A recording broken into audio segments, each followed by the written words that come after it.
Bonsoir à tous et je voudrais d'abord vous présenter mes meilleurs vœux pour la nouvelle année 2012. J'en ai croisé un certain nombre, mais pas tout le monde, donc je vous souhaite une excellente année 2012 et je nous souhaite à tous une meilleure ambiance que celle que nous vivons actuellement. Alors l'audition de ce soir s'inscrit dans le cadre de la délégation territoire de vie quotidienne et avec une double approche. D'une part, pour nous, il s'agit d'approfondir notre réflexion sur la mobilité. Et dans ce cadre, la question du ferroviaire est essentielle. Le Conseil a rappelé régulièrement la nécessité de s'appuyer sur les infrastructures ferroviaires pour penser la question des déplacements à l'échelle du grand territoire. Les animateurs de la délégation, notamment André Hubert, qui est ici, André Hubert-Ménard, y sont particulièrement attachés. La deuxième raison, c'est d'entendre les associations qui sont porteuses de projets et leur donner l'occasion d'exprimer leur point de vue et leurs souhaits. Nous exerçons cette mission avec le souci de donner une résonance plus grande aux débats qui naissent d'initiatives portées par la société civile. On a déjà fait ça et on le refera régulièrement. L'association Nexus a sollicité cette audition depuis longtemps pour présenter son projet de gare SNCF à Malakoff, projet qu'elle lie à celui de la nouvelle gare centrale de Nantes et qu'elle souhaite intégrer dans le dispositif global des transports publics de l'agglomération. Nexus est assez récente et s'est constituée à l'échelle de la région sur le thème de l'optimisation des transports par rail et aussi des aéroports. À ce titre, elle s'oppose à la réalisation de l'aéroport de Notre-Dame-des-Landes. Je donne ça comme information à notre public de ce soir, mais ce n'est pas le thème de notre séance de ce soir. Nous parlons aujourd'hui de ferroviaire dans l'agglomération et c'est cette thématique que nous souhaitons enrichir. Cette question ferroviaire est tout à fait primordiale.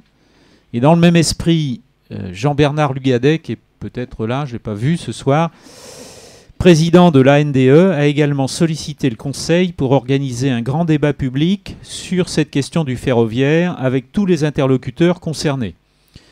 Nous y réfléchissons, même s'il faudra peut-être que les brumes électorales se dissipent pour organiser une discussion sereine. Pour notre séance de ce soir, et comme d'habitude, je souhaite que nous respections l'éthique de nos débats fondée sur l'écoute réciproque, l'échange et le questionnement. C'est ce qui nous permet de débattre dans un climat serein et d'avancer ensemble. Mais avant qu'ils nous présentent leur projet, j'aimerais poser une question personnelle aux représentants de Nexus à propos du nom de l'association. Les latinistes auront reconnu le nœud, bien sûr, latin, mais il y a aussi tous ceux qui ont d'abord pensé au roman d'Henry Miller. Y a-t-il aussi un rapport? Et alors, pourquoi pas plexus ou sexus? Voilà, je vous passe le micro tout de suite. Et au-delà de cette question, on vous écoute attentivement. Alors, ce nom, il y a bien entendu lien, mais il y a également entre-là. Et comme vous allez le voir dans l'exposé plus loin, hein, c'est vrai que pour nous, il y a quand même toujours cet aspect que le transport est quelque chose... Je crois qu'il faut bien coller le micro, parce qu'apparemment, il a la puissance un peu faible. C'est bon, là? Ça va mieux, là? Oui. Non. Ah. Non, mais sinon, oui. C'est peut-être mieux, là, non? Oui, voilà. Bon, d'accord. Donc, effectivement, il y a effectivement l'idée d'entre-là, qui est effectivement quelque chose qu'on fait ensemble. Et c'est vrai que pour ça, le fait d'aller chercher le latin permettait d'avoir les deux aussi. Donc, essentiellement, c'est quand même ça. Hein. Et donc, vous le verrez, pour nous, le transport, c'est quelque chose qu'on pense ensemble. Et au moins, à l'échelle de la région et bien plus loin, vous le verrez aussi. Voilà. Bon, donc, on va démarrer. Hein.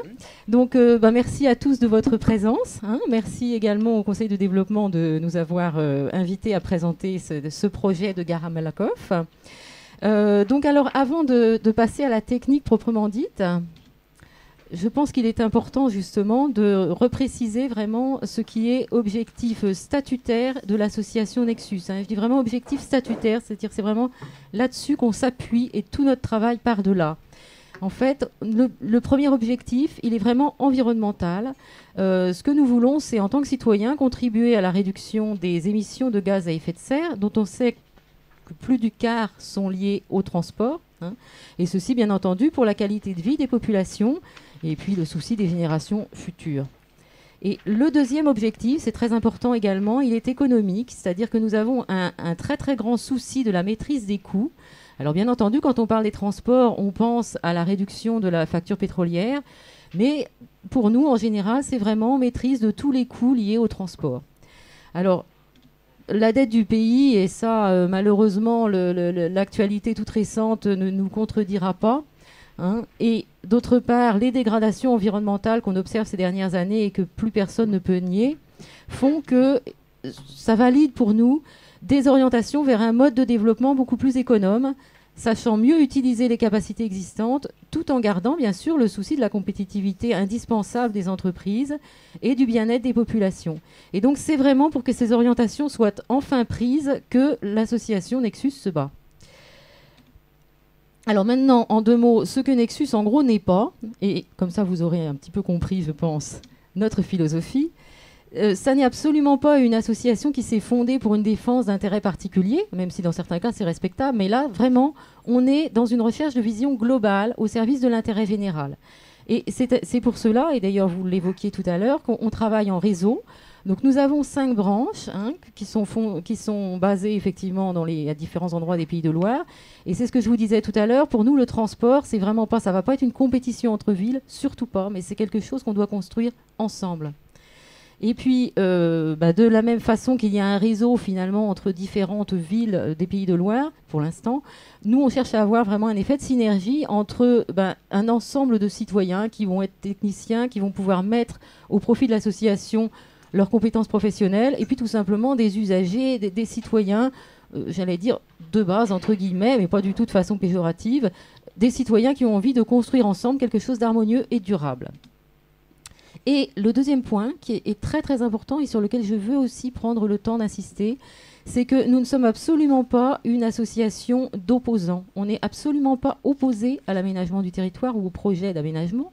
Mais en revanche, on veut vraiment avoir le souci de pouvoir élaborer des propositions constructives pour optimiser. Alors donc comme là on va revenir un petit peu plus à notre sujet, donc bien entendu l'une de nos grosses préoccupations ça va passer par le transfert de tout ce qui est transport aérien et routier vers le rail, et donc il y a tout un travail important de l'association qui se fait autour du ferroviaire et des connexions avec les autres transports en commun. Hein.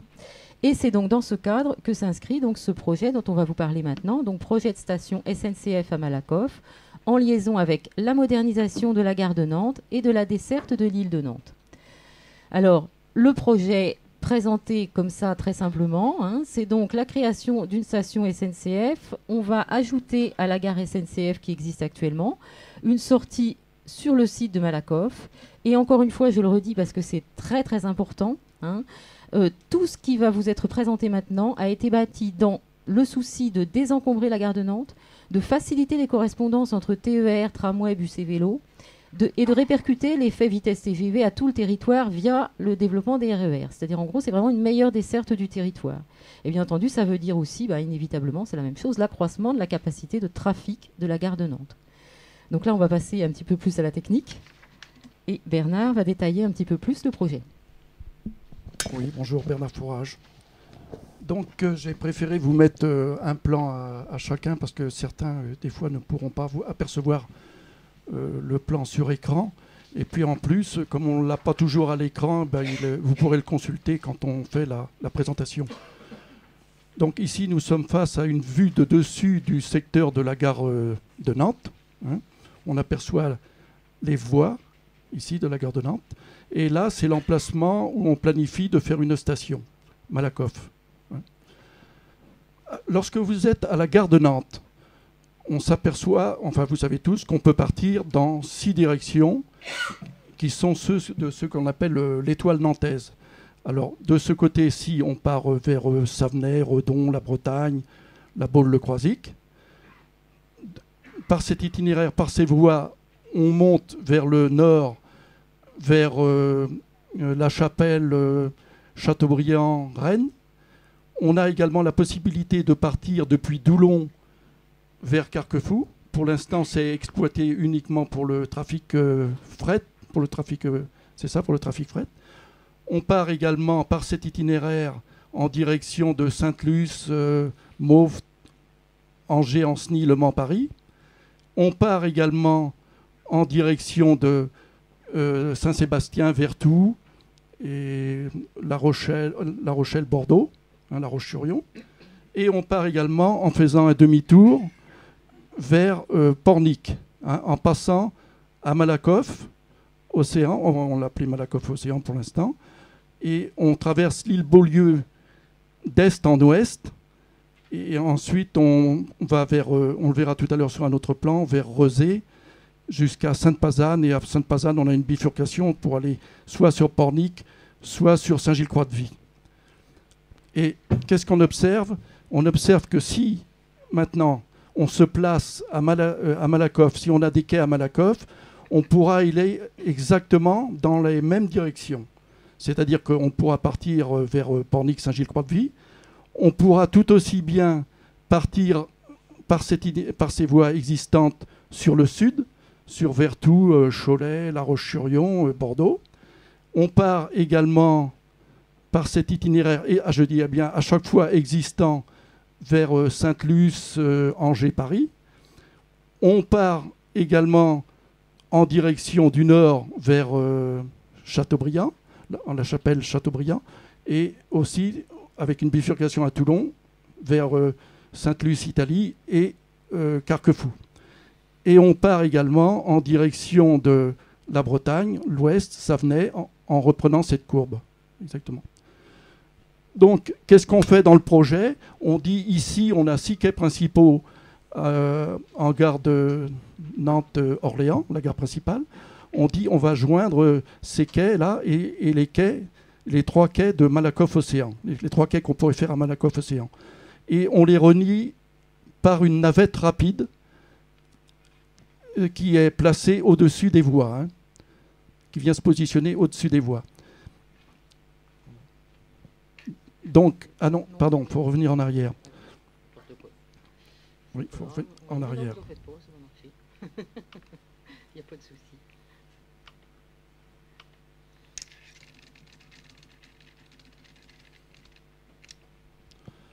Oui, alors, on a donc des circulations qui pourraient venir de Paris directement toujours évidemment sur Nantes-Orléans, mais qui pourraient très bien aussi venir sur Malakoff. Et de ce fait, Malakoff serait également la gare SNCF et la correspondance avec la ligne 1 de tramway par cette navette. Alors, il serait intéressant de faire venir occasionnellement ou un certain pourcentage de TGV directement sur Malakoff, et ça permettrait de préparer pour dans 20 ans ou 25 ans des TGV qui iront finir en fin de ligne sur Pornic et Saint-Gilles-Croix-de-Vie. Donc c'est intéressant aussi pour ce point-là, c'est ce que je voulais préciser. Alors, cette navette, en fait, elle partirait de la ligne 1 de tramway, passerait au-dessus des quais en gare de Nantes, viendrait également passer sur les parkings qui sont placés à peu près à 200 ou 300 mètres de la station, les parkings à découvert, et viendrait passer au-dessus des voies à Malakoff pour éventuellement aller terminer sur les bords de Loire. Une question d'esthétique. Et cette navette automatique, on va le voir tout à l'heure un peu plus dans le détail, sera surmontée d'une passerelle, une passerelle mixte piéton et cycliste. Alors là, je pense avoir tout dit. On peut passer à la photo d'après. Là, eh bien, vous retrouvez dans les cadres tous les itinéraires que je vous ai annoncés. Je ne vais pas les répéter, ce n'est pas utile. Et on retrouve un peu le tracé de cette navette qui part de cette station Malakoff-Océan. Alors là, il n'est nullement besoin de faire de grosses dépenses de gare. En fait, on ne fait que 3 quais, c'est-à-dire un quai central et un quai de chaque côté des voies. Alors ici, vous avez un groupe de 2 voies et vous avez ici un groupe de 2 voies. Au total, vous avez 4 voies. Alors le matériel TER préconisé pour desservir la station Malakoff-Océan permet un grand pourcentage de places assises, l'accessibilité aux personnes à mobilité réduite, le transport des vélos et bagages, et cela dans des conditions de confort, d'accélération, freinage et vitesse propres aux TER de nouvelle génération, qui ont évolué énormément depuis 5-6 ans. Hein. Voilà. Donc là, je pense avoir tout dit sur ça. Oui. Alors là, maintenant, je représente un petit peu ce que sera cette navette qui ira de la ligne 1, grosso modo, du Jardin des Plantes, là, la ligne 1 de tramway. Elle surmontera la ligne 1 de tramway. On aura une connexion avec la gare SNCF existante. Et là, vous aurez une descente sur chaque quai. Ce que je vous disais, là, les 6 quais principaux. Ensuite, également une correspondance avec... une communication avec la gare SNCF, la sortie sud, éventuellement une sortie sur les parkings SNCF, et là, pour Malakoff, on créerait un accès, si vous voulez, au nord de ces voies, des voies ferrées, là, hein, de ces deux voies-là. On aurait un accès. Pourquoi ? Parce qu'on a aussi une possibilité de faire un accès de ce côté-là, mais on viendrait un peu malmener les gens de Malakoff, hein. Alors ici, on n'aurait qu'une sortie, grosso modo, piétonne à ce que j'ai appelé Malakoff Village. Hein. On peut revenir en arrière, peut-être pour montrer l'accès routier à cette... c'est ça. Hein. Oui, alors donc, l'accès serait à peu près par là, hein, ici, là où c'est pas construit. Et on peut encore revenir en arrière sur l'autre plan. Désolé. Hein. Voilà. Donc l'accès, il y a eu un pont qui a été construit, là, récemment. Je ne sais plus comment le pont avec des haubans. Hein. Donc l'accès, si vous voulez, pour l'entrée à Malakoff se ferait essentiellement par ici. On passe sous les voies, sous le groupe des deux voies, et on vient là pour un accès dans la gare de Malakoff, de ce côté-là.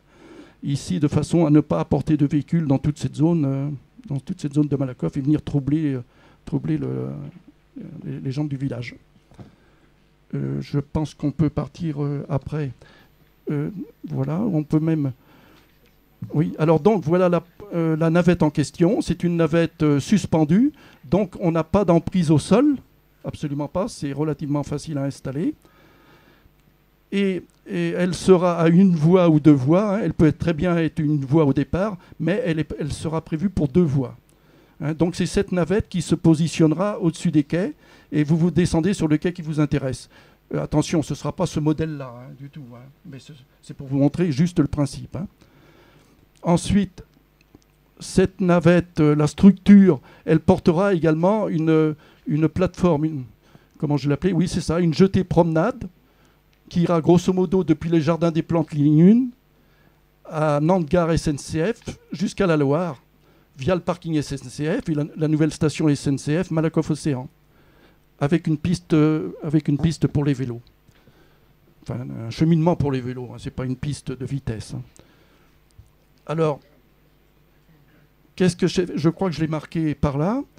Cette navette, en fait, cette jetée pourrait éventuellement être recouverte de panneaux solaires qui produiraient l'énergie suffisante pour la navette et également pour les équipements d'éclairage de la station de Nantes et de la station de Malakoff.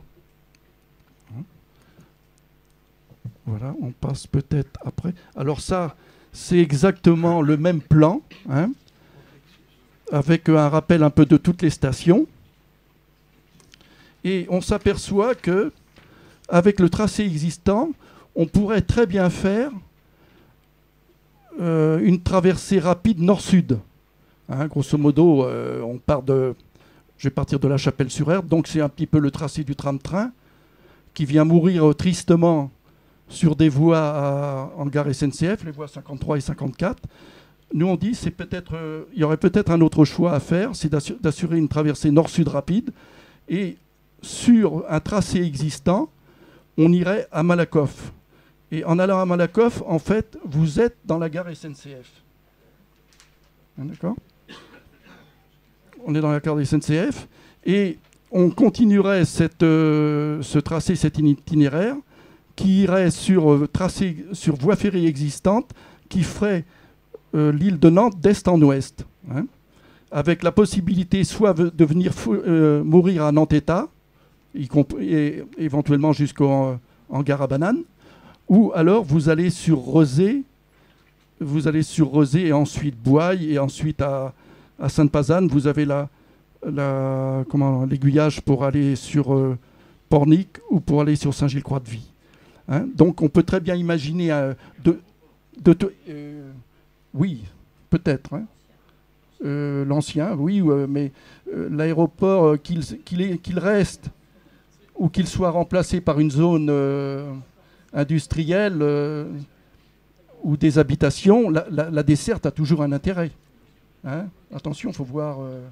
non, pas. De toute façon, non, quand on vous a dit on est opposant à l'aéroport, il y a un petit rectificatif. On dit, nous, vous le faites si vous voulez, mais votre aéroport, il sert à rien. C'est comme ça. Voilà. Hein, c'est ce qu'on pense. Hein. Alors attention. Donc, oui, alors cette traversée nord-sud, je pense qu'on pourrait faire un trafic très intéressant parce qu'actuellement, il est prévu 23 circulations aller-retour qui vont entre la Chapelle et la gare de Nantes. On aurait tendance à penser, faisons partir ces 23 circulations plutôt sur Rezé. Hein, et on tournerait en boucle, grosso modo, depuis la Chapelle-sur-Erdre jusqu'à Boye ou bien Rezé, c'est à définir pour le trafic. Et pourquoi ? Parce que cet axe nord-sud, je vais vous dire tout ce qu'on trouve dessus. Hein. On trouve au nord, à proximité, les universités. On trouve le parc des expositions, le stade de la Beaujoire. À la Luchère, on trouve les cliniques Jules Verne. Ça doit être, je ne sais pas, c'est combien ? 400 emplois, 500 emplois ? Et pas mal de clients. Hein. On trouve le centre commercial Paris 10. C'est à peu près 800 emplois, je crois. C'est ça. À Malakoff, SNCF Ligne 1, on a le quartier, je crois que c'est Euronantes, avec beaucoup d'emplois. Ensuite, on a prévu une station, Le Cointre, qui serait à créer. On l'a mis en option. Alors donc là, vous avez la desserte de l'hôtel de la région. Hein. Vous n'êtes pas très loin à pied de l'hôtel de la région, qui est à peu près par là. Hein. Ensuite, on a l'île de Nantes, la station île de Nantes ici, où vous avez le conservatoire de Munich, le conservatoire de musique, les administrations, le centre Beaulieu avec 800 emplois.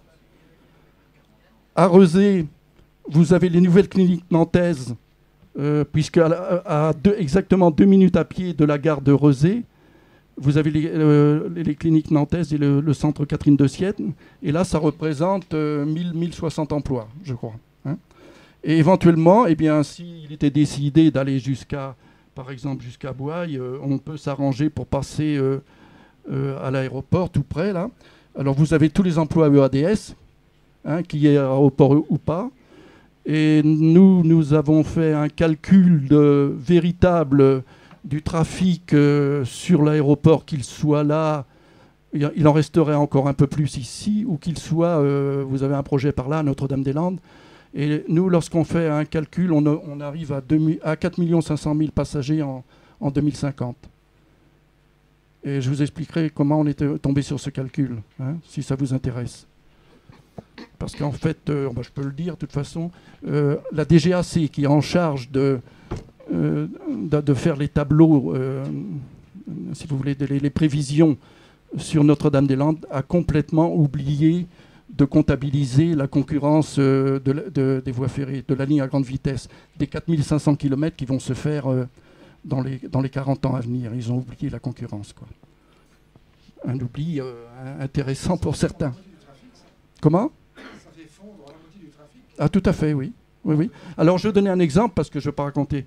Actuellement, par exemple, vous avez l'itinéraire royal qui est Nantes-Lyon.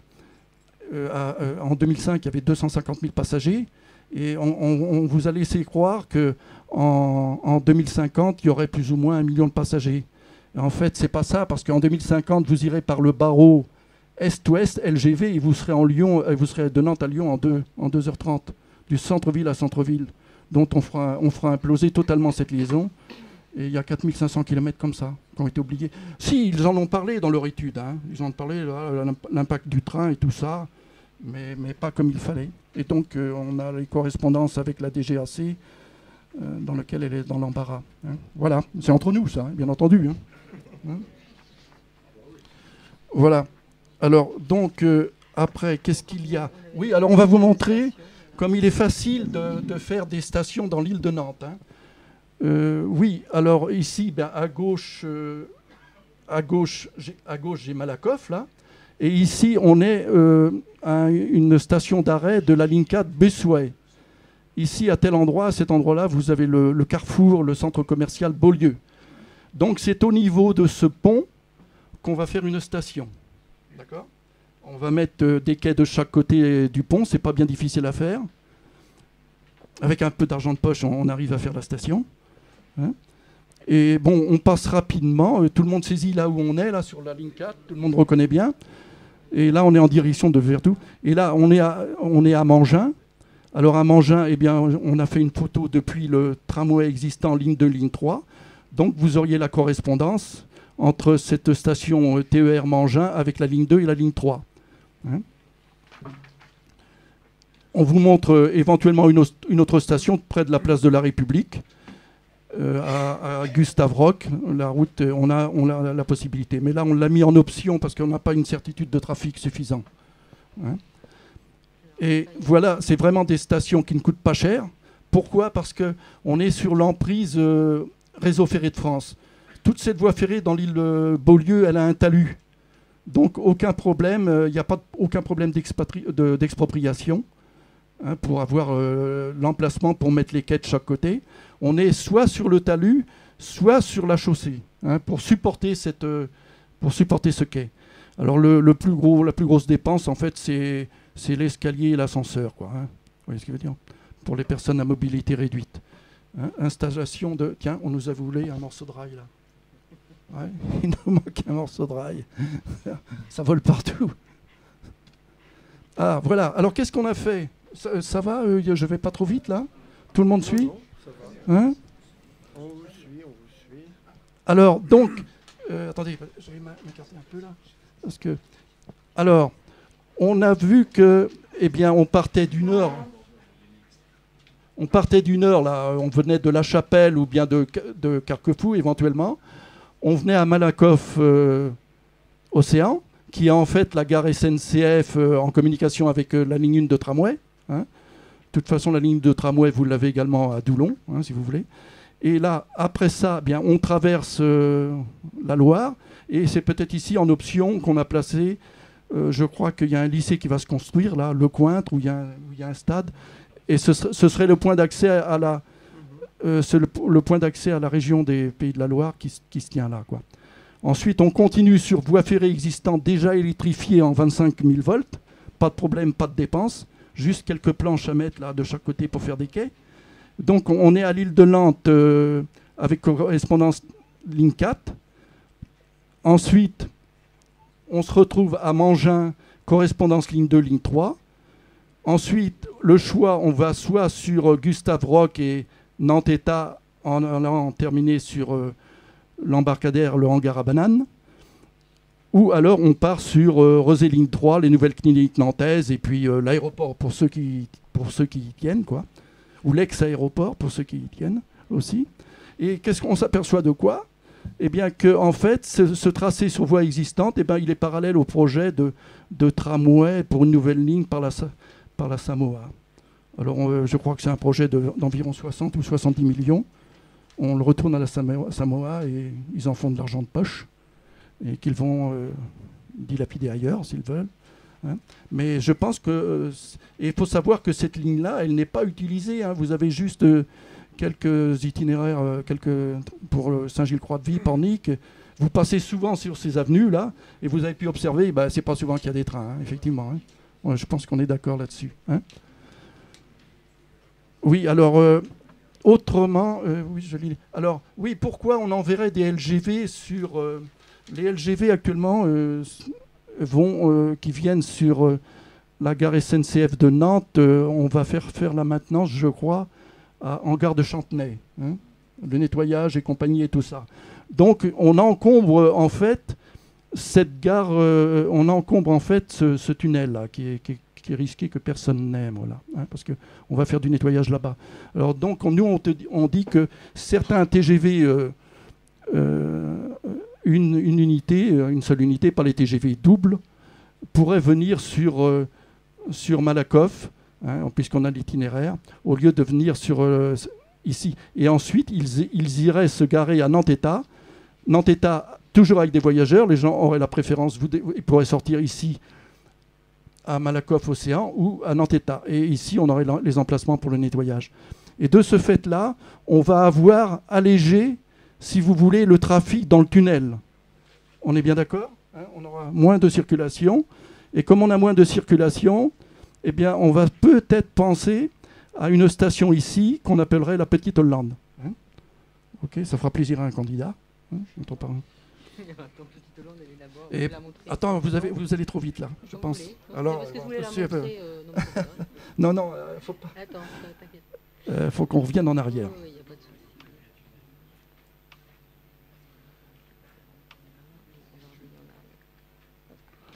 Voilà. Et également une autre station à Gare Maritime, c'est-à-dire les 3 km 500, on les saucissonne en 3 morceaux.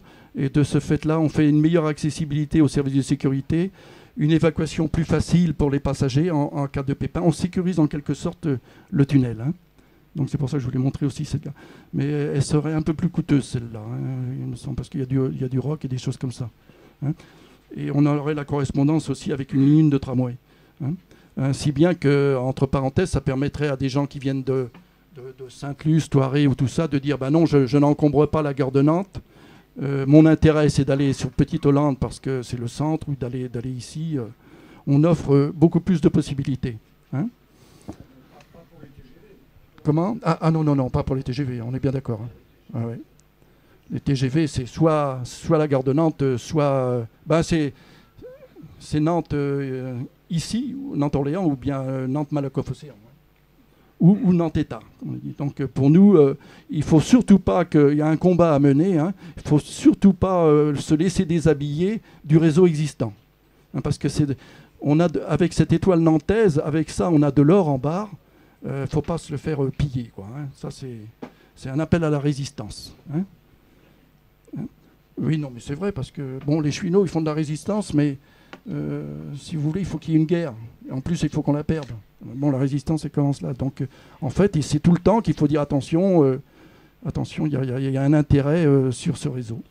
Et éventuellement, on n'exclut pas, dans le prolongement de Nantes-État, de faire une jonction avec la gare de Chantenay en tunnelier. Hein. Mais c'est, attention, projet en liaison tunnel à l'étude, c'est vraiment...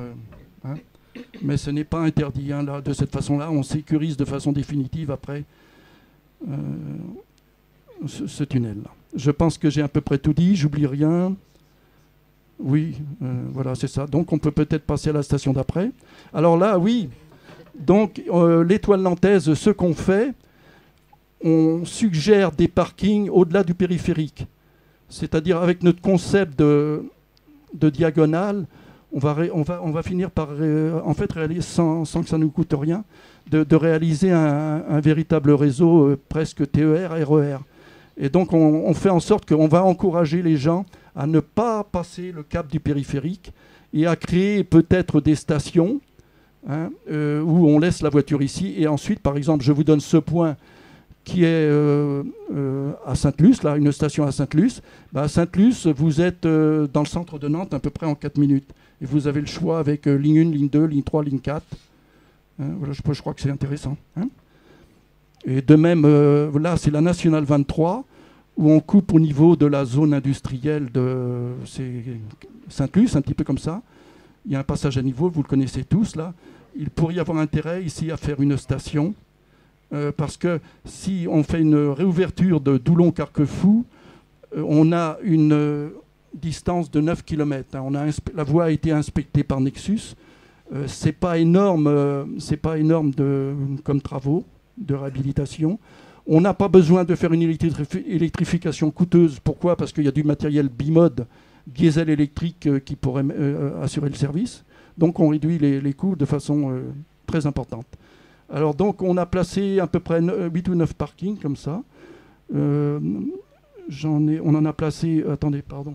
Oui, ici Saint-Sébastien, je crois qu'il y en a déjà un micro-parking, mais on pourrait faire quelque chose de plus important. Et vous avez vu qu'avec nos interconnexions, en fait, depuis Saint-Sébastien, vous n'allez pas, si on le veut, vous n'allez pas qu'à la gare de Nantes. Vous pourriez très bien aller à Nantes-Orléans, vous pouvez très bien aller à Nantes-État ou partir à Rezé, avec toutes les interconnexions qu'on a fait grâce à la station Malakoff. Alors là, et aussi, là, par exemple, là, c'est le lien vers l'aéroport. On pourrait très bien avoir une station ici, c'est-à-dire on quitte le périphérique et on vient prendre le train ici. Et c'est pareil, avec une liaison rapide nord-sud, vous traversez tout Nantes, vous allez aux universités ou des choses comme ça, ou au stade de la Beaujoire. Donc également sur cet Herbelin, on a trouvé qu'il y aurait quelque chose d'intéressant à faire un parking ici. Pourquoi ? Lorsque il y a un manque de pont, on n'a pas de voie ferrée de ce côté-là. Donc ici, on aurait un point de rabattement lorsqu'on vient de la côte, là, par cette route-là, et on pourrait avoir un parking ici exactement, à peu près. Donc c'est le principe, on ne va pas rentrer dans le détail, mais je dis, on pourrait bloquer pas mal de voitures en extérieur, quoi. Et à Carquefou, c'est pareil, on a vu un parking. On a vu un parking ici, en gare de Carquefou, où même il y a une idée qui a été développée par M. Poineau, où on pourrait étendre cette ligne-là à peu près de 2 km en direction de Ligné, avec un parking tout à fait extérieur. L'idée est très intéressante. Voilà, je pense que c'est à peu près clair. Donc ici, on arrive, on revient à la station Petite-Hollande. Alors, chacun reconnaît sa voiture sur le parking, là. Et ici, vous avez sûrement repéré des bouches d'aération. D'accord ? Des bouches d'aération. Alors, pourquoi ? Parce que la voie ferrée a été enterrée complètement. Je crois savoir que sur une distance de 1 km ou 2, il y avait 7 passages à niveau, autrefois, qui interdisaient complètement l'accès au quai. Et ça aurait été pour cette raison qu'on aurait tout mis, on met tout en tunnel. Bon, alors, donc, ici, c'est à cet emplacement qu'on ferait une station souterraine. Enfin, souterraine en laissant rentrer la lumière du jour quand même, parce qu'il faut veiller à ne pas, à notre avis, ne pas reconduire le schéma parisien avec... on a un tas de gens qui viennent dans la région, et si c'est pour reproduire le schéma parisien de vie, on n'est pas très favorable. Donc on peut montrer, alors oui, en jaune, c'est ça, les bouches d'aération, et là, la station sera là. On va vous montrer le dessous un petit peu, comment c'était. Voilà, on remonte dans le temps d'environ 90 ans peut-être, je ne sais pas. Quelqu'un là 50 ans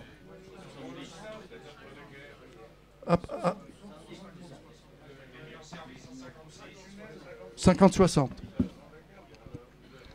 Donc ce ne serait pas le gros problème, le plus gros problème pour la création de cette station, un des problèmes, c'est la déviation des réseaux, parce qu'il y a sûrement tout à l'égout électrique et tout ça, mais ça se fait. Donc les excavations seraient faciles à faire. Donc on excave et ici on met des pales-plans et on fait une station à ce niveau-là, un quai là et un quai là. Le tout recouvert pour ne pas, si vous voulez, pour conserver la surface au sol. Et ensuite, pour des raisons de bruit aussi, pour ne pas propager du bruit vers les habitations qui sont là la nuit. Et par contre, on laisse quand même, sur les 200 mètres de la station, on laisse quand même des puits de lumière qui font rentrer le jour un petit peu. On peut faire quelque chose avec des diamètres de 7 ou 8 mètres ou des choses comme ça. Voilà, l'emplacement Petite-Hollande. Et alors là, on ne va pas vous le dire. Non, n'ayez pas peur. Grosso modo, en bleu, ce sont les itinéraires existants, et en rouge, c'est les itinéraires nouveaux qu'on pourrait faire. Alors, je vais dire brièvement, on pourrait faire ici du La Chapelle en boucle. On pourrait faire du La Chapelle-sur-Erdre jusqu'à Nantes-État, embarcadère en gare à Banane. On pourrait tourner en boucle, ou faire de La Chapelle-sur-Erdre vers Boye en desservant EADS à Nantes-Atlantique. Embarcadère, il y a... Oui, c'est le hangar à bananes. Non, on l'a appelé embarcadère parce qu'on a quand même un quai où il y a des bateaux qui viennent là. Ouais. Oui, peut-être, je ne connais pas le... Oui, c'est ça. Hein. Donc on prépare quand même en faisant ça une possibilité touristique pour le futur, quoi. C'est-à-dire, on pourrait venir, si vous voulez, jusqu'en TGV ici, pour aucune dépense, sans faire de dépenses supplémentaires. Ouais. Comment? Où? Je suggère que pour les interventions, vous attendiez d'avoir le micro, parce que sinon ceux derrière ne suivent pas. D'accord. Ou alors, actuellement, on sait qu'on a un clisson SNCF ligne 1, eh bien, on pourrait très bien faire du clisson Nantes-État avec l'avantage de couper une desserte à la gare SNCF, Malakoff, là, avec la ligne 1. Et puis, on a vu aussi également la ligne 4 à Mangin, la ligne 2, la ligne 4 dans l'île de Nantes et la ligne 2 et la ligne 3. Donc, de ce fait-là, on va désencombrer massivement, si vous voulez, la gare de Nantes. Hein, ça va faire pchit, quoi. Hein. Ça peut faire pchit. Ça ne dépend que de vous. Oh là, vous allez trop vite. Ah zut, si on appuie sur le machin. C'est pas grave, on va y arriver. Depuis qu'elle va sur le ferroviaire, elle est beaucoup plus rapide que sur les projets avions. Hein. Alors également, on a du... Oui, alors Clisson, on l'a dit. Alors actuellement, vous avez du Ancenis, Gare de Nantes SNCF. On pourrait très bien avoir du Ancenis, Sainte-Luce, parce qu'on leur prévoit une station. Malakoff Océan, ligne 1, et puis ligne 2, ligne 3, Boye. Et autrement, dans les itinéraires, et on vous a également dit, on pourrait penser à Carquefou, Nantes-Orléans, ligne 1, et également à Carquefou, par exemple, Boye, avec correspondance ligne 1, ligne 2, ligne 3, ligne 4. Voilà. Et également, en phase 3, un itinéraire Savenay, Chantenay, Gare Maritime, Petite-Hollande, Nantes-Orléans, et continuation sur Sainte-Luce.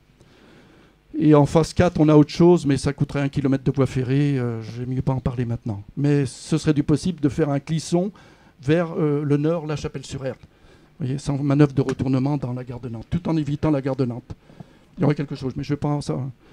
Alors, à noter que pour certains itinéraires, le choix par la région d'un matériel tram-train entraîne, en addition des risques liés à la mixité des voyages, à la mixité des circulations et des voyages debout, des coûts additionnels dans la confection des quais, pour cause de gabarits différents. Hein, exemple, à Malakoff Océan, parce qu'il dit, tiens, on fait aller ce tram-train, il nous pose un problème un petit peu de hauteur de quai, quoi. Hein, ça pas... J'aurais aimé pouvoir vous expliquer tout ça il y a 5-6 ans. Mais néanmoins, ça a été expliqué à d'autres. Hein. On va passer à l'époque. On regarde ça entre nous. Bon, après, s'il vous plaît. Alors, c'est vous, à ce moment-là. Ça y est, j'ai terminé. Bon, je m'en vais. Non, mais ça va pas. Non, ça va pas être très long. Ça va bientôt revenir.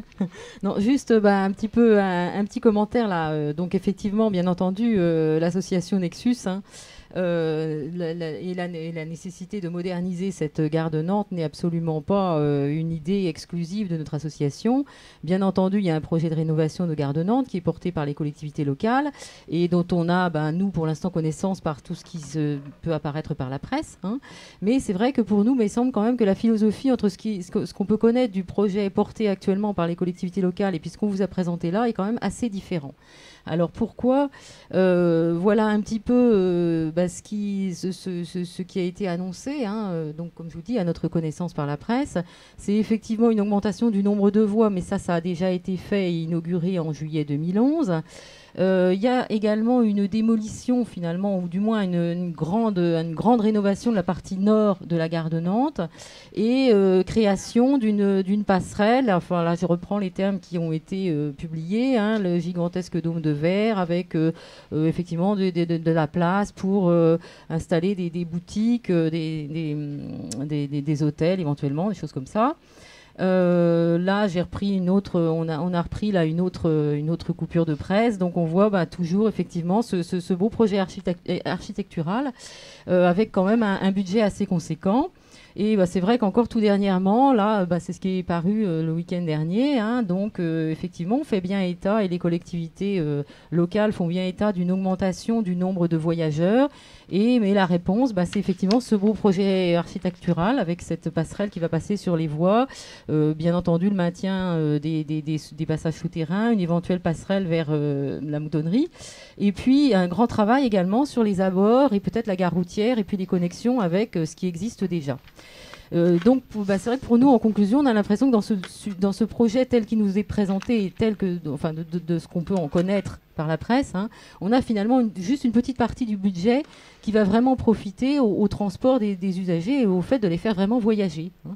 Alors, c'est vrai qu'on a également une belle vitrine, peut-être des recettes commerciales, mais bon, je ne sais pas pour vendre quoi.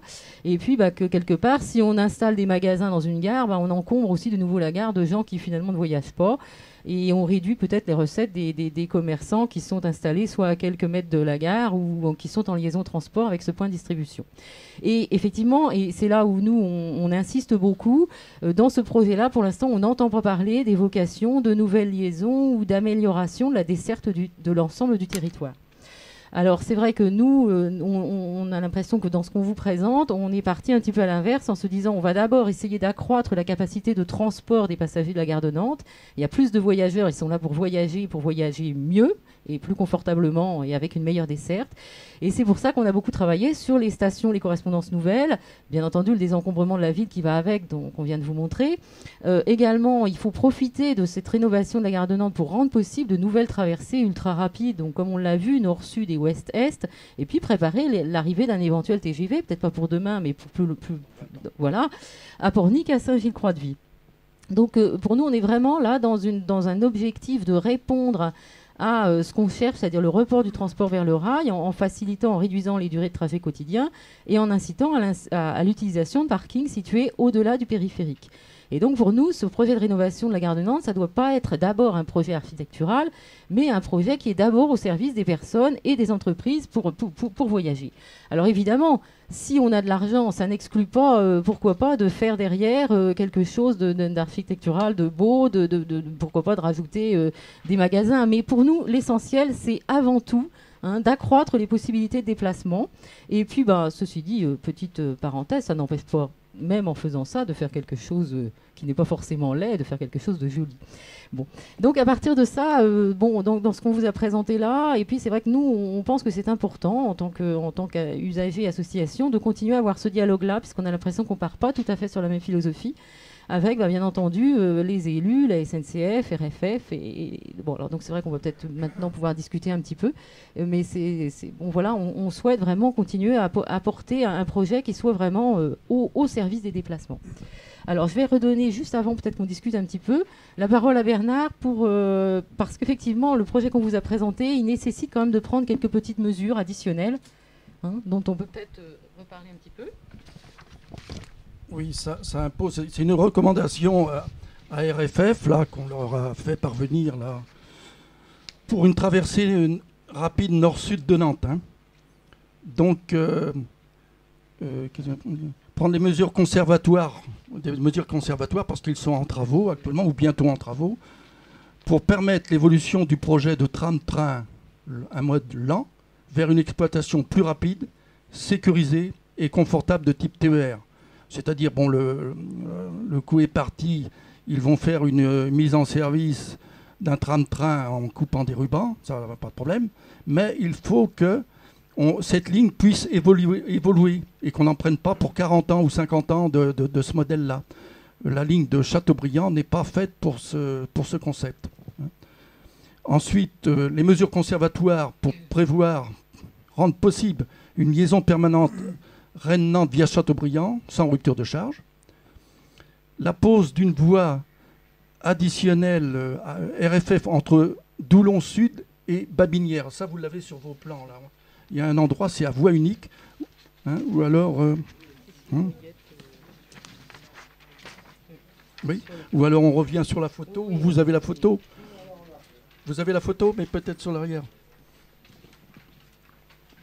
Tout à fait au départ.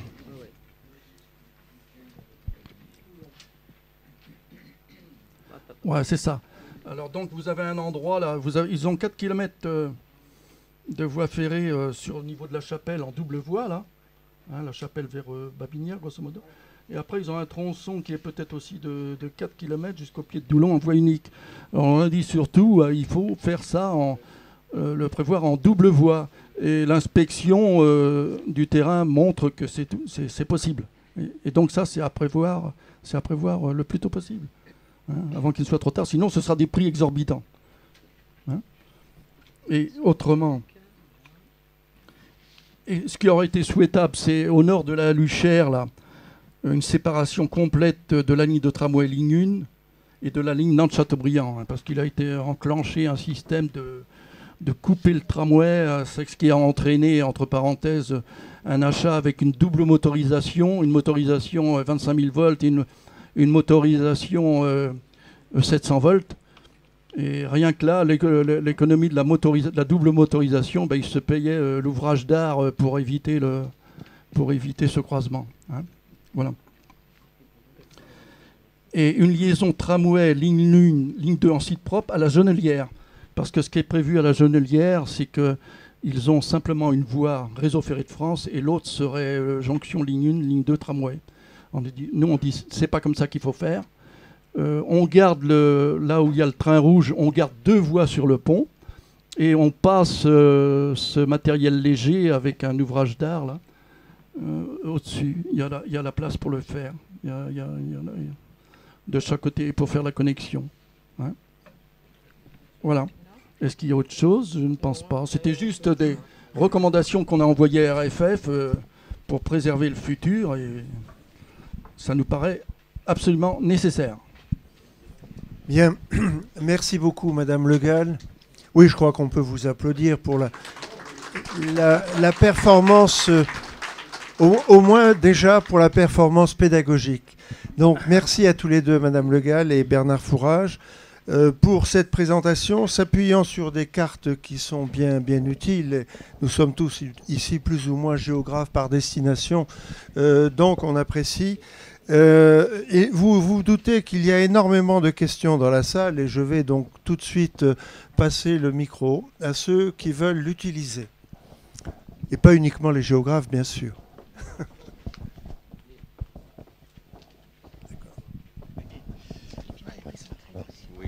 Merci beaucoup.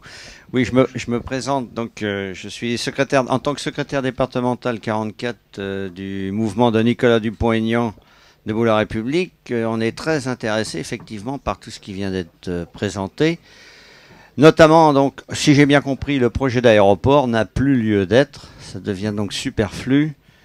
Donc tout ça, c'est parfait, y compris dans notre programme d'ailleurs. Donc, en dehors de cela, j'ai quelques petites questions à poser au niveau de l'amélioration des communications entre le nord et le sud de la Loire.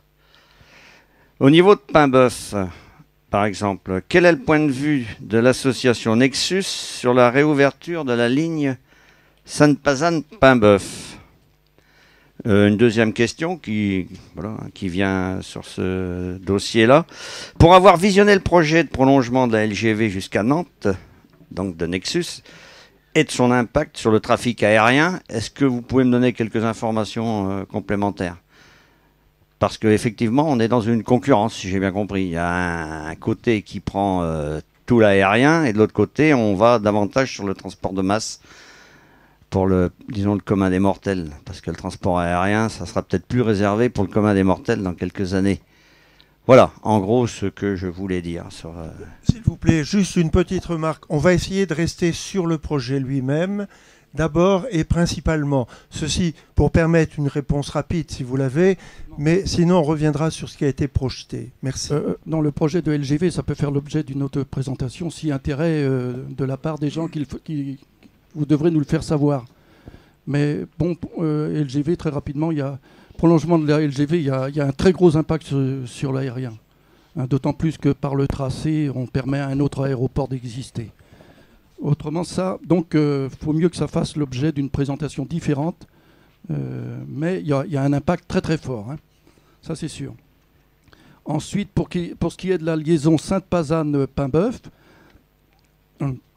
alors là, Actuellement, bon, ce serait assez difficile, mais si ce projet qu'on vous présente aboutit de liaison nord-sud, on s'aperçoit qu'on va amener un gros trafic jusqu'à Bois possible. Hein. Et à partir du moment où on a une colonne vertébrale, il est possible de faire vivre les branches. De même, c'est le cas pour la liaison de Carquefou. Si on a une très bonne colonne vertébrale, après, on va donner sur ces branches une opportunité de muscler les villages. Hein. Donc, on l'a mis sur nos plans. On a même un petit plan, un sketch qui est prêt, mais il n'est pas sur la présentation. Et en fin de réunion, je peux vous montrer le plan, parce qu'on a travaillé un petit peu sur le projet de tunnel sur Paimboeuf. Je peux vous montrer le sketch, et certains auront peut-être des idées, et ça les mettra à travailler. Hein. Là. Je pense avoir répondu, là. Hein? Oui, moi, j'ai une question d'une autre nature.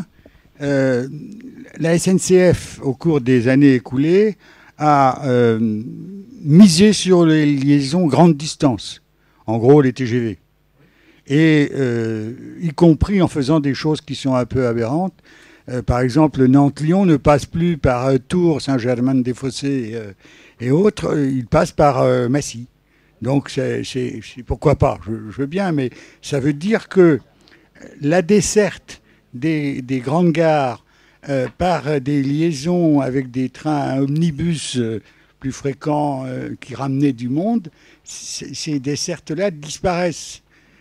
Alors que ce que vous faites, moi j'ai bien aimé votre présentation, même s'il y a des points sur lesquels il faudrait discuter, mais cette liaison nord-sud, par exemple, que vous mettez, je trouve que c'est intéressant. Est-ce que c'est pas contradictoire avec la doctrine telle qu'elle apparaît, non pas comme annoncée par la SNCF, mais comme une réalité pratiquée par la SNCF qui ferme des petites gares?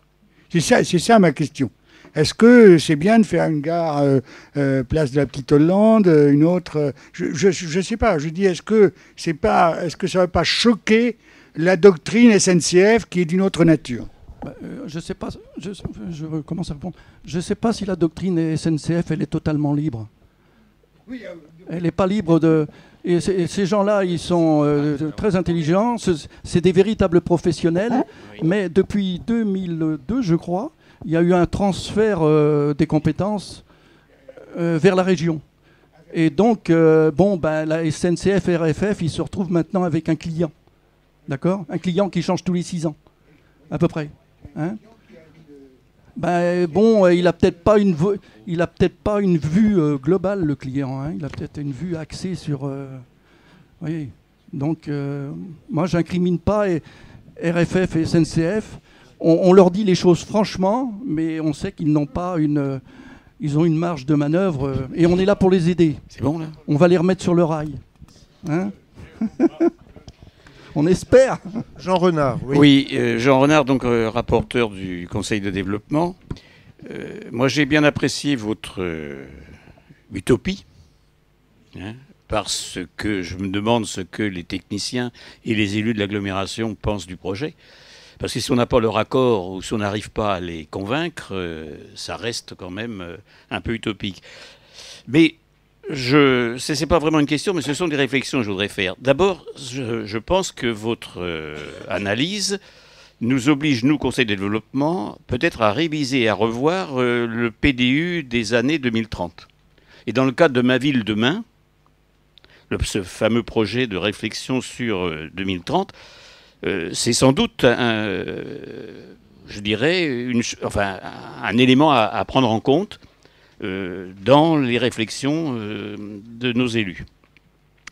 Je rappelle aussi, je passe un peu du coq à l'âne, mais je rappelle aussi que quand j'étais jeune professeur ici, j'étais encore prof au lycée Clémenceau, je me souviens qu'il y avait un élu socialiste qui, paraît-il, a mal tourné après, un certain monsieur Routier-Provost, qui, dès 1964-65, avait fait cette proposition de mettre en place l'étoile ferroviaire de Nantes avec toute une série de... 45 ans plus tard, on en est encore à un Nantes-Clisson qui quand même s'est mis en place et puis à un projet de Nantes-Châteaubriand. C'est-à-dire qu'on a pris un retard considérable par rapport à un projet qui me paraissait à l'évidence en quelque sorte, compte tenu de cette étoile ferroviaire qui a été héritée du passé avec plusieurs compagnies au XIXe siècle. Et puis la dernière question que je voudrais poser, mais peut-être ne sont-ils pas là, que pensent les techniciens de l'agence d'urbanisme de votre projet? Est-ce que vous avez eu avec eux des rapports et des relations? Alors comme on a l'ancien directeur, qui aujourd'hui est, qui aujourd'hui est irresponsable, peut-être pourrait-il nous dire des choses là-dessus. Voilà. Mais cette idée comment dirais-je, de penser la question des déplacements sur les infrastructures ferroviaires existantes, moi, ça me paraît quand même une économie de moyens considérable. Oui, Bernard Fourage, une réponse peut-être? Réponse? Oui. Non, commentaire. Micro. Non, oui, je disais la réponse c'est dans la question parce que c'est tout à fait juste ce que vous dites. Hein. Et moi, je suis d'autant plus amer sur cette liaison nord-sud là, qui me paraît franchement, c'est de l'or en barre qu'on a dans les mains. J'ai eu l'occasion de travailler pas mal à l'expatriation. Il y a des pays où on dépense des fortunes c'est des milliards pour joindre une ligne nord avec une ligne sud. On démolit des bâtiments, on éventre les routes et tout ça. Et ici, sur Nantes, il y a de l'or en barre au point de vue ferroviaire. Alors, moi ça me déchire. Qu'est-ce que c'est que ça? Qu'est-ce que c'est que ce truc, hein? Et en plus, quand j'ai lu il n'y a pas longtemps un article qui disait que ce projet de liaison Sucé jusqu'à Rezé existait. Voyez-vous ce que je veux dire? Et avec jusqu'à Boye. Mais cette idée qui était sans doute trop bonne, elle avait quelque chose, un inconvénient majeur. C'est-à-dire qu'elle pouvait desservir Notre-Dame, Nantes Atlantique. Alors elle a été foutue sur le tapis, allez tiens, on met ça comme ça. Hein? Ah non. Jean-Marie Lavaux, collectif Transport, je vous félicite pour votre présentation. Je renouvelle la demande faite par M. Lugadet d'un débat après les élections, bien entendu, sur l'étoile ferroviaire.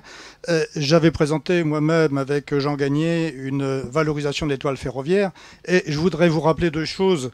Dans une édition du Club Kervégan, M. Moni avait déjà présenté un texte sur la valorisation de l'étoile ferroviaire qui malheureusement n'a pas eu de suite ni d'écho.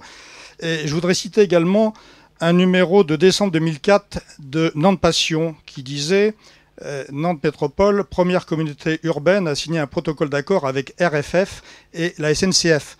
Et les conclusions de cet article, c'était que RFF et SNCF acceptaient un transfert d'une partie des installations en état à Nantes-Bottereau et que d'autre part, Nantes Métropole acceptait l'étude d'un prolongement vers l'ouest. Vous comprenez de quoi il s'agit. Je n'ai pas eu connaissance qu'il y ait eu des suites à ces deux choses, et ça date de 2004, nous sommes en 2012, et je pense que toutes ces questions devraient être abordées dans le débat qui serait organisé avec la présence de Nantes Métropole, de RFF et de SNCF autant que possible. Oui, merci. On pourra peut-être entendre après l'ancien directeur de Laurent qui a été interpellé tout à l'heure. Mais après vous, monsieur. Merci beaucoup. Oui, Jacques Flippo. Membre du Conseil de développement du Pays de Blain et politique breton. Lorsque j'entends parler de développement global à la dimension d'un grand territoire, je ne peux qu'évidemment que regretter que la ligne Châteaubriand-Nantes soit un tram-train plutôt que la continuité d'un TER. Rennes, Châteaubriand-Nantes. Une vision globale ambitieuse nous aurait dû nous proposer cela. Ma question... Je ne vois pas sur vos plans l'évocation d'une liaison ferroviaire Nantes et l'aéroport prévu à Notre-Dame-des-Landes.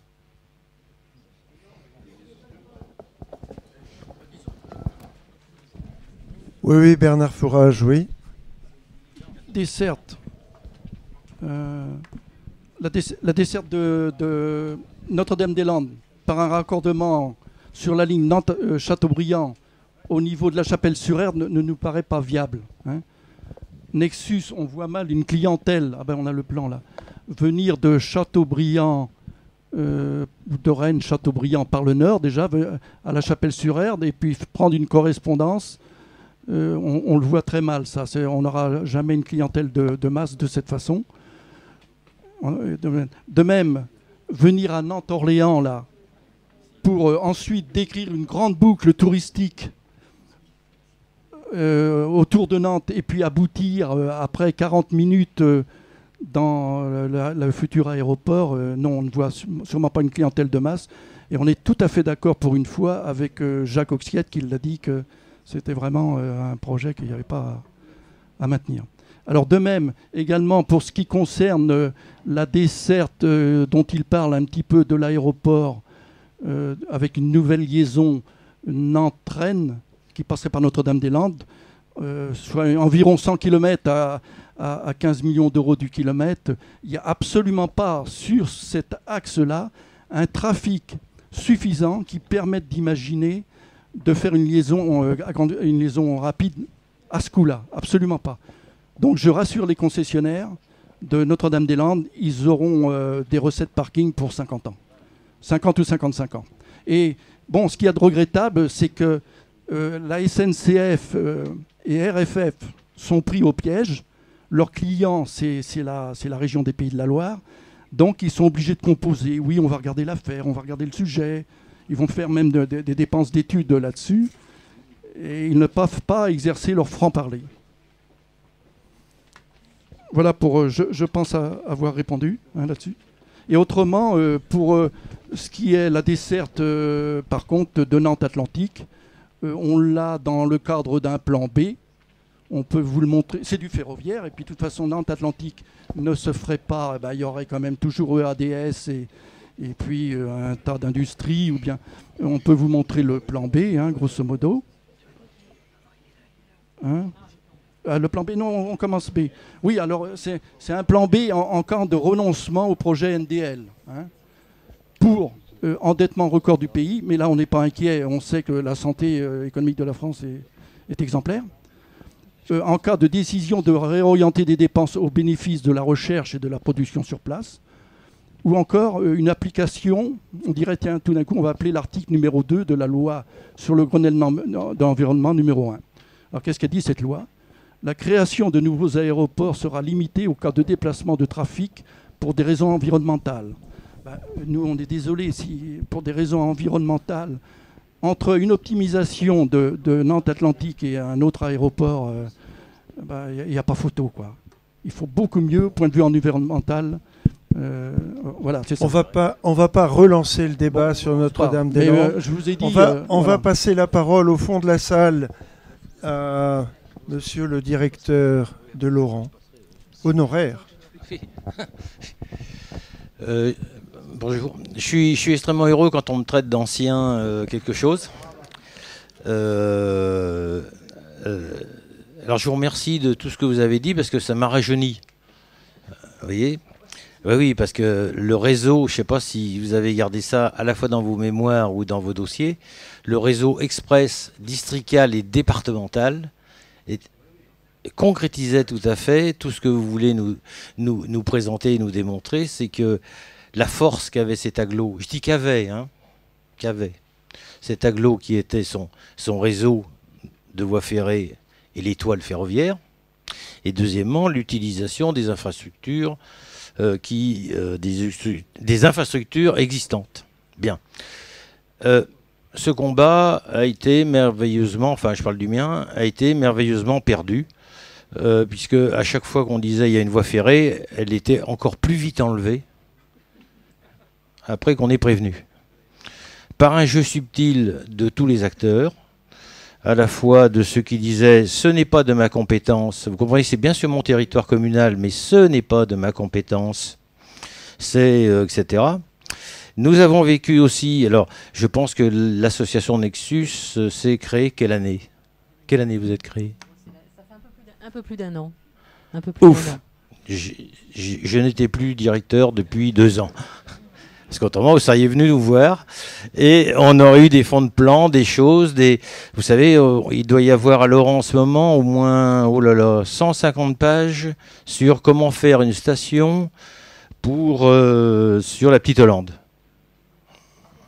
Voilà. Sauf que le fait d'avoir présenté tout cela a permis de dire il faut absolument faire un autre projet. On va faire revenir l'eau autour du château, etc., etc. Voilà. L'île de Nantes, lieu magique et extraordinaire comme le point central de l'étoile ferroviaire.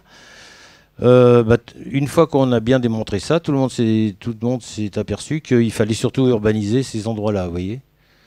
Alors certes, les voies restent, mais enfin, je ne sais pas à quel niveau aujourd'hui est arrivé le fait de la fin des voies ferrées sur l'île de Nantes.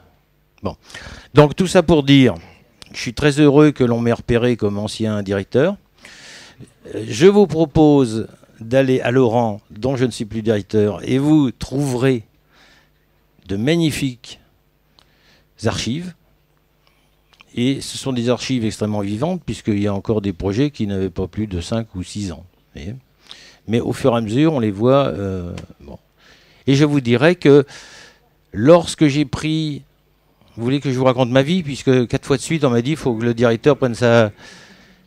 Eh bien, mesdames et messieurs, lorsque j'ai pris ma fonction de directeur, attention, c'était en 1900, je ne sais plus combien, 89, j'ai rencontré le maire, qui était une dame d'ailleurs, d'une commune de l'agglomération, où je lui ai dit, vous savez, vous avez une voie ferrée.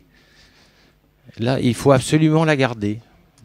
On m'a dit, ah non, non, mais mes habitants demandent que l'on fasse un mail piéton.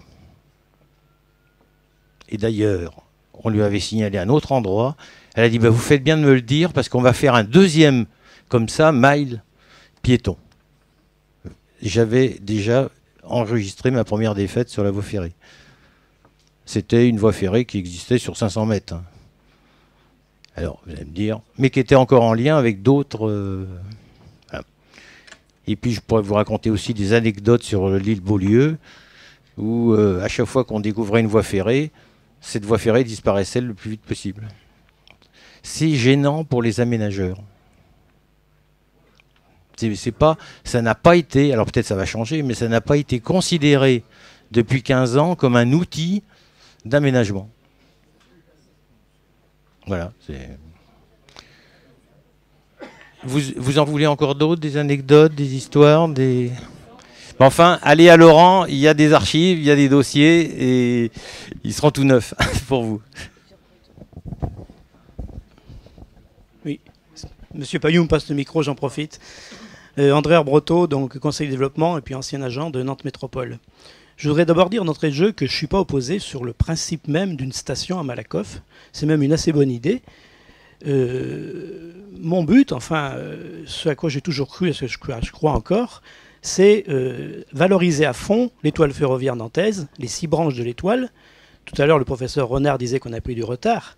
Mais c'est justement parce que c'est facile, c'est parfois séduisant de faire des projets ferroviaires.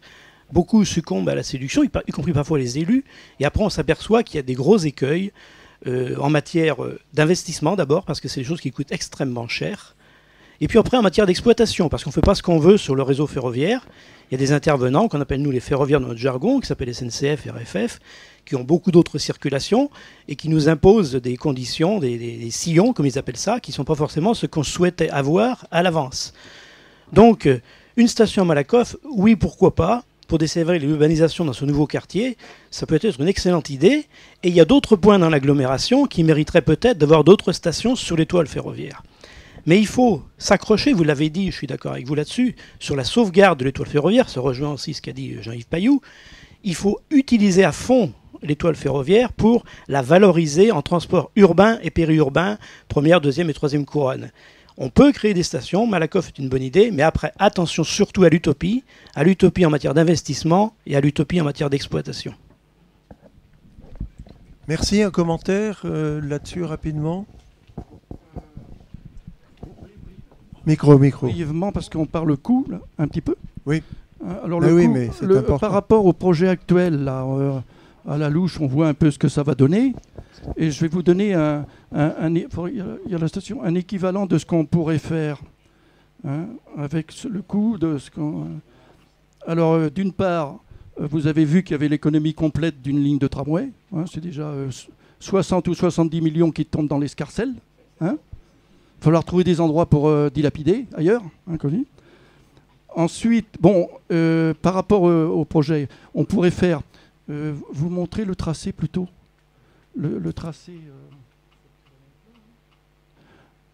Le tracé. Terre et RER. Hein, voilà, c'est ça. Oui, donc on pourrait faire la navette automatique entre Nantes, Orléans, ligne 1 et la station Malakoff-Océan. Hein.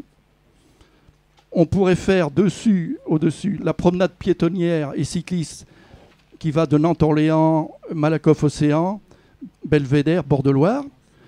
On pourrait faire l'électrification en 25 kV des 800 mètres là, qui ne sont pas faits. Là, il y a 800 mètres, à peu près 600 ou 800 mètres qui ne sont pas faits, qui ne sont pas électrifiés. Là. C'est déjà en double voie, mais ce n'est pas électrifié, mais on pourrait le faire. On ferait la réalisation de stations qui sont en fait des quais, hein, à Malakoff, Le Cointre, Île de Nantes, Mangin, Guiroc, Nantes-État, Embarcadère. Oui, c'est ça. On pourrait se permettre la mise en double voie électrification 25 kV sur 7 km environ depuis Île-Beaulieu en direction de Pornic. On pourrait atteindre donc le site EADS. Hein, et éventuellement 2 quais à Sainte-Luce. Hein. On a essayé. Hein. Et également, j'oublie, réouverture au public du tronçon Doulon-Carquefou avec création de 2 stations à Sainte-Luce-Italie et une autre intermédiaire. Mais non électrifiée dans cette phase-là. Hein. On n'électrifie pas. Donc c'est nous, on a fait un petit peu une estimation de ce que ça permet. Alors, d'accord. Merci. Voilà, donc je pense qu'il y a plutôt des choix à faire entre de la façade, entre du contenant et puis un contenu. Hein. On pense merci. Voilà. La région a des compétences en matière ferroviaire. Il serait bien que Madame Le Bouteux intervienne.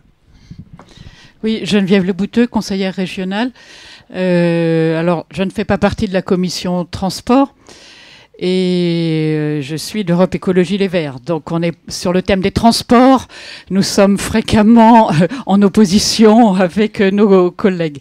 Et je voulais souligner les 2 interventions précédentes parce qu'on voit bien le changement de paradigme qui s'est opéré dans les dernières années. C'est-à-dire qu'on a connu l'époque dont parlait Monsieur Payoux, où effectivement, haro ferroviaire, et maintenant, quand on entend ce que dit mon prédécesseur, on voit bien que c'est une voie d'avenir, et je vous félicite vraiment pour ce que vous avez montré.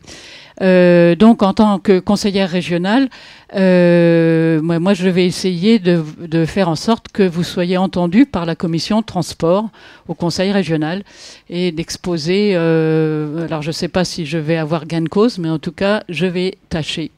Voilà, d'exposer ce que vous nous avez exposé. Je pense que ça vaut vraiment le coup et que c'est pas trop tard. Effectivement, l'aspect des coûts est très important. Que vous puissiez montrer ce que coûterait cette solution par rapport à ce qui est déjà prévu.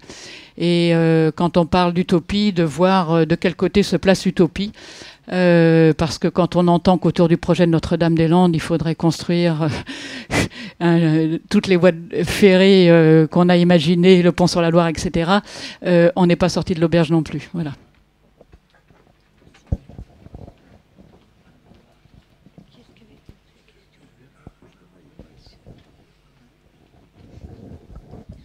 Monsieur...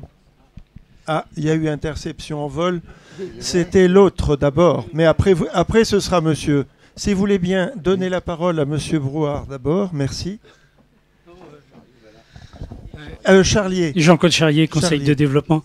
Moi, j'ai trouvé très intéressant votre présentation et puis j'ai bien senti que vous aviez des difficultés à convaincre les institutions, les aménageurs et en fait toutes les personnes qui ont des responsabilités dans ce domaine-là. Alors, je voulais vous poser la question sur l'écho que vous avez trouvé ou que vous avez cherché au niveau des médias. Est-ce que vous avez, au niveau local, vraiment essayé de convaincre les médias? Parce que si, après tout, les institutions ont des réticences, s'il y a des blocages qui tiennent à des cultures, etc., l'opinion aussi peut aussi jouer un certain rôle. Et je pense qu'aussi le vocabulaire est important. Bon, enfin, on parle de l'étoile. Moi, en ce qui me concerne, l'étoile, je ne sais pas très bien ce que ça veut dire. Par contre, si on me parle d'un axe nord-sud efficace, etc., là, je comprends très bien ce que ça veut dire. Donc, je pense que sur le plan de la communication, il y a certainement des appuis à trouver et puis peut-être des progrès qui pourraient être enclenchés à ce niveau-là. Enfin, je voulais savoir si vous aviez déjà eu des échos à ce niveau-là. Au point de vue média, on peut déjà poser la question de savoir s'il y a des journalistes dans la salle.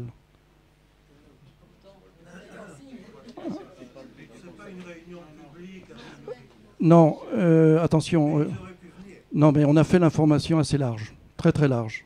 Et ils connaissent Nexus, mais Nexus vient avec des problèmes de fond. Et donc, c'est peut-être pas toujours bon. On a le sentiment, pour qu'une presse locale, c'est pas toujours bon de poser des problèmes de fond.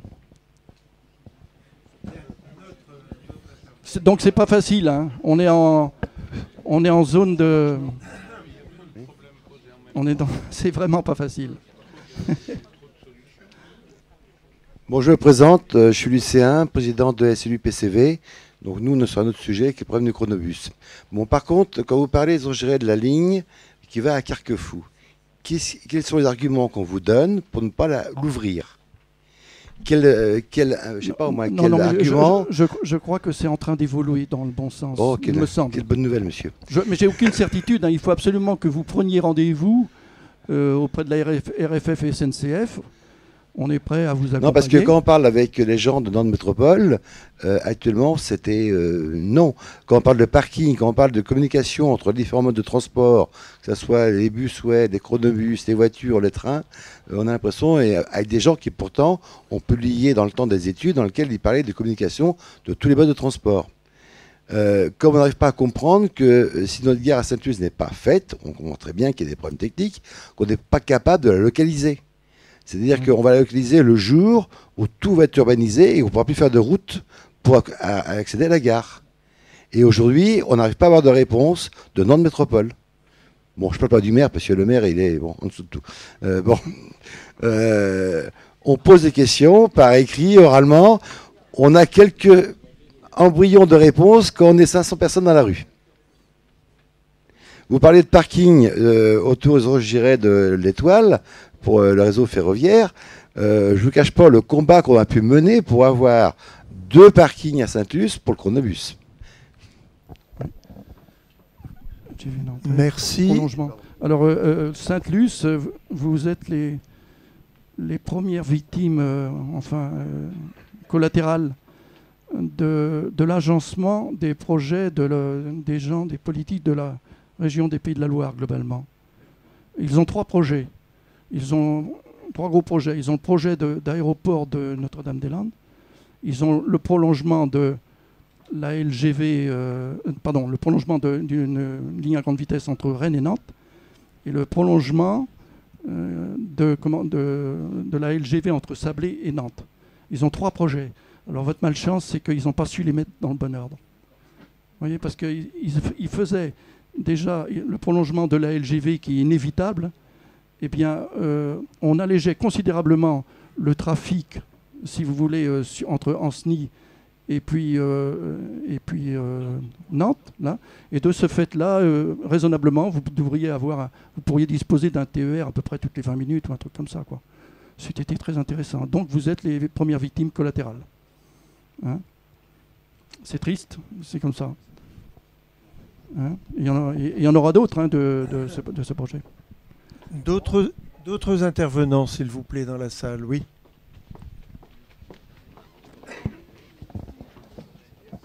Je m'excuse de reprendre un peu la parole. D'abord, une première confirmation, parce que j'ai vu qu'il y avait peut-être certaines ambiguïtés. Je répète que je suis un chaud partisan de la valorisation des toiles ferroviaires. Donc quand je dis ça, ça veut dire que je souhaite qu'il y ait de plus en plus de gens qui prennent le train sur les 6 branches de l'Étoile, même celles qui n'existent pas encore, enfin qui ne sont pas exploitées, je veux dire, et que donc il y ait de plus en plus de gens qui, dans le secteur urbain et périurbain, utilisent le train parce que c'est un moyen qui a d'excellents atouts. Mais je dis, et je répète aussi, commençons par valoriser ce qui existe.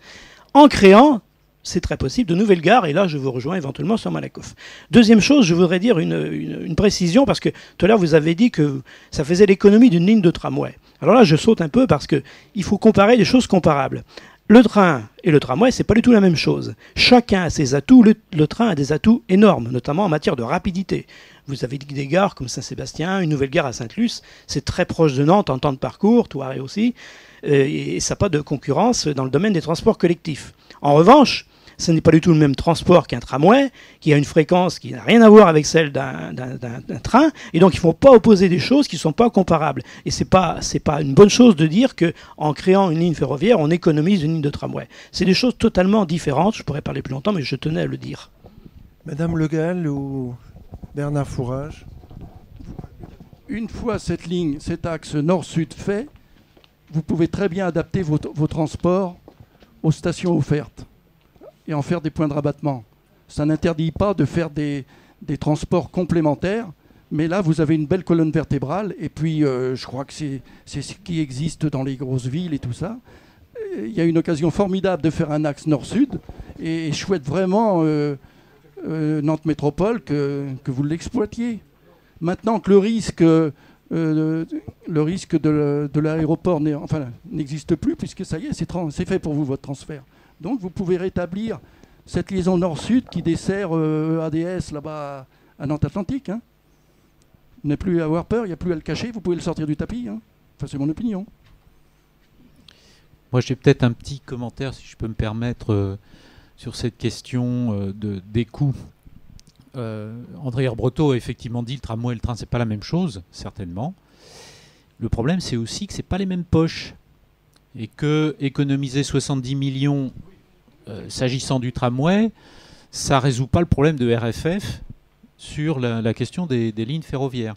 Et ça, je pense que c'est une des grosses difficultés d'un projet comme ça. On devrait raisonner globalement, mais on a affaire à des autorités organisatrices de transport qui sont pas les mêmes, et des investisseurs qui sont pas non plus les mêmes.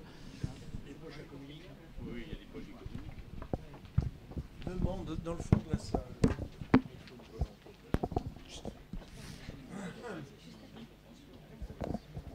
Oui, je voulais juste ajouter un petit commentaire sur ce qui a été présenté par M. Herbretot précédemment. Je crois qu'il faut entendre, bien entendu, que le ferroviaire, RFF, SNCF et le tramway sont complémentaires et pas concurrents. Mais rappelez-vous quand même le plan Chemetov 1999, la voie ferrée était marquée ligne de tramway numéro 5. Il y avait une appropriation totale sans que l'interopérabilité soit possible techniquement. Donc il y avait un parti pris déjà par Nantes Métropole qui était très clair. Donc il y a bien des choses à élucider aujourd'hui.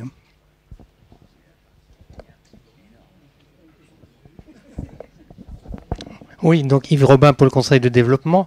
Donc le problème de votre association, c'est d'avoir présenté un projet de gare à Malakoff qui est tellement utopique qui décrédibilise votre association. C'est ça le problème. Autrement, tous les sujets abordés sont intéressants, sont à remettre dans l'actualité, mais c'est votre fameuse gare à Malakoff-Océan qui fait que les échos... Ça fait un peu utopique, comme on a dit tout à l'heure. Et c'est là tout le problème de votre association. Tout ce qu'elle peut dire, elle va être gâchée par cette fameuse intention de faire venir des TGV à Malakoff. C'est ça qui est le plus grand dommage. Bon, après, il va falloir certainement essayer d'ouvrir un débat pour cette étoile ferroviaire et tout ce qui va avec, mais il va falloir vraiment sélectionner ce qui est nécessaire, ce qui est faisable.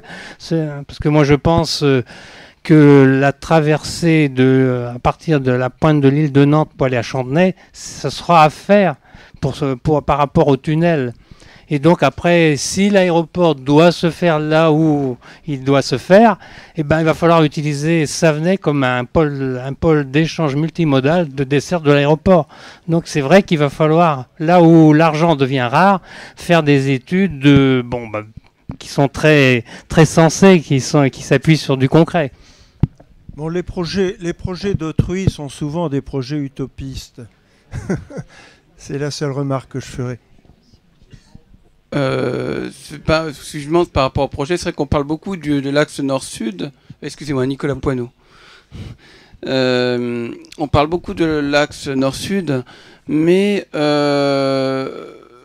a l'impression d'avoir une présentation de l'axe nord-sud et à côté de ne pas avoir l'étoile ferroviaire, l'ensemble ferroviaire que l'on a aujourd'hui sur Nantes.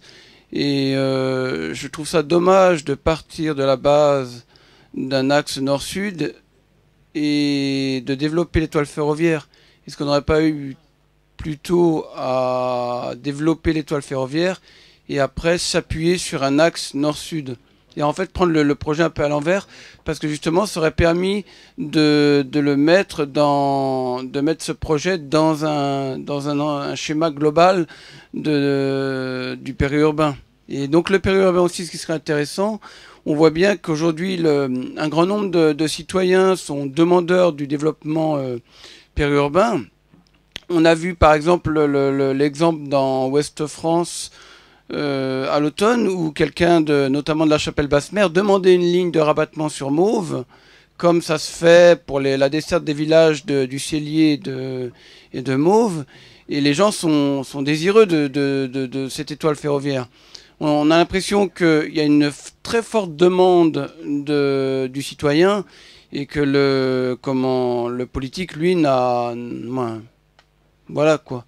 Ce qui serait intéressant, c'est aussi de suivre l'enquête qui est faite par rapport à ça, puisque j'ai entendu dire qu'il y avait une enquête menée par le Conseil régional, le Conseil général, SNCF et RFF. Donc ça serait bien de suivre cette enquête-là, parce que je pense que voilà quoi, ils sont poussés par les citoyens à développer le périurbain. Bien, merci. On peut peut-être entendre une ou deux questions auxquelles finalement Bernard Fourage répondra. Pour répondre à M. Poineau, là, rapidement. Il n'y a pas que l'axe nord-sud sur lequel on pousse, hein, parce que dans les itinéraires listés, il y a 7 ou 8 itinéraires qui sont permis du fait de la stratégie de la station Malakoff, si vous voulez. Et on va mettre sur le site notre projet très prochainement.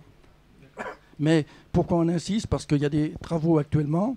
Et donc il faut sauver cette double voie entre La Chapelle et puis Malakoff. Bien, il va falloir conclure si les orateurs n'ont plus de voix. Y a-t-il une ou deux questions dans la salle avant que nous concluions, s'il vous plaît? Jean-Pierre Payon, oui. Non, mais parce que tout ce qui a été dit est fort intéressant. Et là, comme disait notre ami Jean-Yves Pailloux tout à l'heure, cette question de l'étoile ferroviaire, c'est vrai que ça fait très longtemps qu'on en parle, qu'on revient là-dessus. Et donc, on a l'impression que les étoiles ferroviaires, elles ont fonctionné à la fin du 19e siècle. Hein, et qu'on n'est pas foutu de réanimer, réactualiser, etc. Alors les raisons, on les connaît, sont multiples, y compris des stratégies d'acteurs entre la SNCF, la ville, les routiers, la chambre de commerce, etc. etc. Et j'irai un petit peu plus loin en disant que c'est la difficulté, on l'a vu dans d'autres domaines, y compris sur l'île de Nantes, la grande difficulté à avoir un raisonnement qui s'appelle l'aménagement du territoire. On est exactement là et on ne débouche pas. On voit bien que des décisions sont en train d'être prises et que ces décisions vont se faire encore soit en dépit du bon sens, soit dans une stratégie d'une société, d'un groupe, d'une commune, etc. et pas dans un schéma d'ensemble. Alors c'est vrai que le phasage est quelque chose de difficile et les financements sont quelque chose de difficile et ça ne va pas s'améliorer. Donc là, d'une certaine manière, on peut dire comme il n'y aura pas de sous, il ne va peut-être rien se faire, donc rien n'est perdu. Hein, mais on en arrive là parfois dans les raisonnements, ce qui va se passer pour un certain nombre de non-réalisations. Mais cette question d'aménagement du territoire, véritablement, c'est un problème de culture et d'abandon de cette culture actuellement dans les décisions qui sont prises dans notre pays. Voilà. Et au plan local aussi. Merci. Encore une question dans la salle, j'ai vu. Ah oui, mais aux deux à la fois. Oui, bonsoir. Je suis un jeune Nantais, puisque ça fait à peine 4 ans que j'habite à Nantes. L'étoile ferroviaire, j'en entends parler beaucoup. J'avais compris que le ferroviaire, ça appartenait aux voies ferrées RFF. Est-ce que c'est vrai ou est-ce que c'est pas vrai? Oui, sans doute. Comment voulez-vous faire cohabiter, j'habitais à Paris avant de venir à Nantes, comment faites-vous cohabiter des transports en commun urbains, puisque c'est ça que vous voulez faire, et je trouve que votre idée est géniale, hein. Elle fait rêver, je vous assure. Mais comment mélangez-vous les transports en commun urbains et les voies ferrées habituelles, c'est-à-dire transport de train rapide, TGV, voies de marchandises? Comment arrivez-vous à faire fonctionner ce réseau quand on voit qu'à Paris, j'étais à Paris avant, les réseaux sont complètement différents? Donc c'est sans doute ce que disait monsieur tout à l'heure, des problèmes de fonctionnement. Est-ce que vous avez été un peu dans la réflexion sur ce sujet-là? Et Madame Le Gall, pardon. Attention, entre parenthèses, ça nous argumente ce que vient de dire monsieur, c'est pour ça.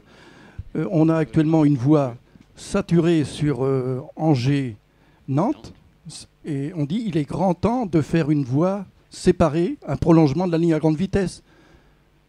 Alors que là, on a un mixage sur lequel on arrive à saturation. Actuellement, vous avez 31 TGV par jour et par sens de circulation. Avec la mise en service du barreau sud Île-de-France, on va monter à 40. Plus la progression de 3% du trafic par an à peu près, on sera à peu près à 45. Donc on dit il est grand temps de concevoir le prolongement de la LGV. Je ne dis pas que la LGV c'est une solution miracle, mais c'est le moindre mal pour lutter contre l'avion dans l'Hexagone, où sur les distances c'est pas utile, et puis aussi contre le routier. Si on n'avait pas un tronçon de ligne à grande vitesse entre Massy et Connerré, le trafic de l'aéroport, on serait à 9-10 millions de passagers, ou 12 millions, on les aurait déjà, hein, ça, il n'y a pas de problème. Et on aurait 2 fois 3 voies en autoroute au départ du Parlement, ce serait les États-Unis, hein, ce serait 2 fois 4 voies ou 2 fois 5 voies. Hein. Bon. C'est le moindre mal. Mais ce n'est pas la seule solution. Il faut qu'on apprenne à voyager différemment.